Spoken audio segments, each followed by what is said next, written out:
you? Hi, I'm Tanya Brown, Nicole Brown's youngest sister. I'm here to support PAVE, which is just such an important cause.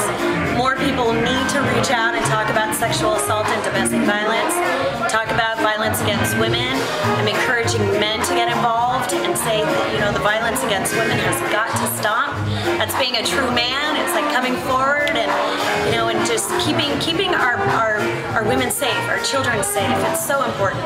And I've been educating people for 15 years on college campuses, shelters, organizations such as PAVE, and it's my heart, it's my soul, it's my passion, and I want to reach as many people as I possibly can. It's what I do, and if you love what you do and do what you love, it's not work. It just comes straight from the heart. What are some of your personal projects that you've done? Well, right now I am pursuing a new mental health awareness campaign. Domestic violence and mental health go hand in hand.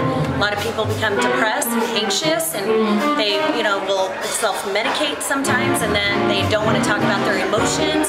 They don't want to talk about their feelings because there's a stigma to being depressed or being anxious. And so therefore I try to create a comfortable forum for people to come forward and talk about their emotions, talk about their depression. Suicide is on its all-time high. Domestic violence is on its all-time high. So is alcoholism. And it's because of the state of the economy. People don't know how to cope with life, cope with what's happening. So I encourage people to come forward and talk about emotions, talk about what's brewing on inside of them.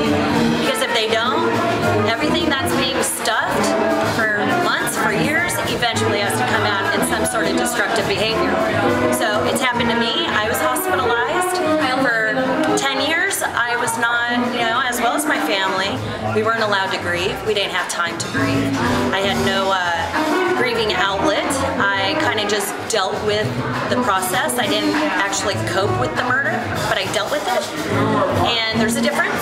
And so now I'm really, I was hospitalized because what was stuffed eventually came out in one almost fateful evening when I almost took a bottle of pills to take my own life. And because it was just too much to bear. I had a trigger. It was a trigger that just set me over the edge, and I was admitted into the behavioral health center for 10 days, and I was an outpatient for 2 months.